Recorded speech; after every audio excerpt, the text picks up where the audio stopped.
सभी क्षेत्रों के साथ साथ खेल कूद के क्षेत्र में भी अभूतपूर्व कार्य बहुजन समाज पार्टी के शासनकाल में किए गए।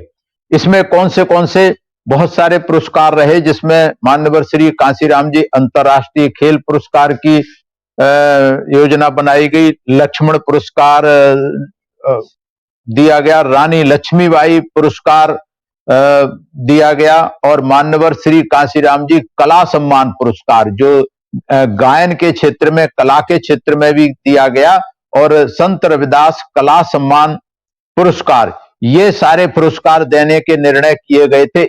इनके अंतर्गत खिलाड़ियों को, जो खिलाड़ी जीत करके आएंगे, चाहे टीम वाले हों चाहे एकल प्रतियोगिता वाले, उनको 5 लाख से लेकर 35 लाख जो है रुपए देने के प्राविधान किया गया। और इसमें हजारों की तादाद में बीएसपी के शासनकाल में ये दिए गए। मान्यवर कांशीराम जी खेल पुरस्कार से अंतरराष्ट्रीय क्रिकेट खिलाड़ी आरपी सिंह पीयूष को सम्मानित किया गया। इसमें विश्व क्रिकेट कप के खिलाड़ी तन्मय श्रीवास्तव अब्दुल्ला को 5-5 लाख रुपए दिया गया।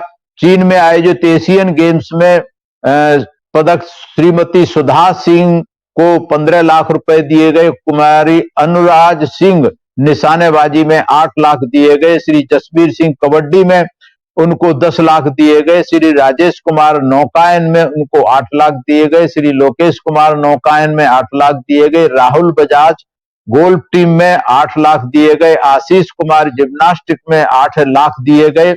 तुषार खंडकर और दानिश मुश्तवा को 8-8 लाख रुपए दिए गए। सुनील कुमार को कुश्ती में कांस्य प्रतिभा करने पर 8 लाख रुपए दिए गए।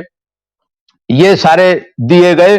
और इसके साथ साथ अंतरराष्ट्रीय ओलंपिक के एकल खेलों में स्वर्ण पदक प्राप्त करने वालों के लिए 30 लाख रुपए, रजत प्राप्त करने वालों के लिए 20 लाख रुपए और कांस्य पद प्राप्त करने के 15 लाख रुपए के पुरस्कार दिए जाने का निर्णय लिया गया। टीम गेम में 15 लाख, 12 लाख व 10 लाख रुपए का पुरस्कार दिए जाने का निर्णय लिया गया। अंतरराष्ट्रीय राष्ट्रीय स्तर के पदक विजेता 1408 खिलाड़ियों को जो थे 715 लाख रुपए की अनुमति धनराशि दी गई। लक्ष्मण पुरस्कार और रानी लक्ष्मीबाई पुरस्कार के 9 खिलाड़ियों को जो था पुरस्कार ये दिया गया। कॉमनवेल्थ गेम्स, एशियन तथा एफ्रो एशियन खेलों और विश्व कप की एकल प्रतियोगिताओं में स्वर्ण पदक प्राप्त करने वाले को 15 लाख रुपए, रजत वाले को 10 लाख रुपए, कांस्य पदक प्राप्त करने वाले को 8 लाख रुपए देने का प्रावधान किया गया।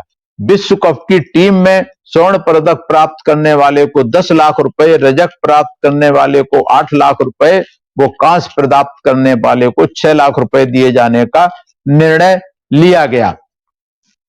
और सबसे महत्वपूर्ण जो निर्णय लिया गया वो है जो भूतपूर्व प्रसिद्ध एवं अशक्त खिलाड़ियों को, जिन्होंने अपने युवा काल में अपने खेल प्रदर्शन के आधार पर प्रदेश, देश एवं अंतरराष्ट्रीय पर प्रतिनिधित्व किया था, उन्हें 80 लाख रुपए पेंशन स्वरूप दी गई। ये बहुत बड़ा कदम था कि खिलाड़ियों को बाद में जो कमजोर हो जाते हैं, अशक्त हो जाते हैं, उनको कोई नहीं पूछता, तो बहन कुमारी मायावती ने उनका ध्यान रखते हुए 80 लाख रुपए पेंशन स्वरूप दिया गया था। और 18 वर्ष के कम उम्र के खिलाड़ियों को निर्मित प्रशिक्षण के लिए मामूली सा शुल्क लेकर के निःशुल्क प्रशिक्षण दिए जाने का निर्णय लिया गया सभी शहरों में, और बड़े शहरों में, छोटे शहरों में।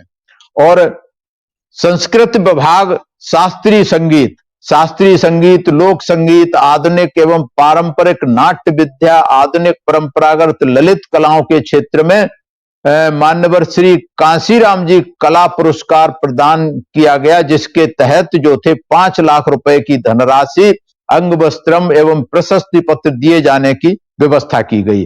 तो खेल के साथ साथ में कला के क्षेत्र में, गायन कला के भी इतने बहुत सारे जो सांस्कृतिक कार्यक्रम होते हैं उनके लिए, और गायन के क्षेत्र में जो अच्छे गायन के क्षेत्र में राष्ट्रीय अंतर्राष्ट्रीय स्तर पर गौरव प्राप्त करने वाले उत्कृष्ट कलाकारों को संत रविदास कला सम्मान से पुरस्कृत किए जाने के निर्णय लिए गए। वृद्ध एवं विपन्न कलाकारों की मासिक पेंशन योजना के अंतर्गत मासिक पेंशन 1000 रुपए से बढ़ाकर 2000 रुपए कर दी गई। तो ये जो थे, अच्छा, इसी तरीके से अयोध्या में अंतर्राष्ट्रीय रामलीला केंद्र की स्थापना की गई।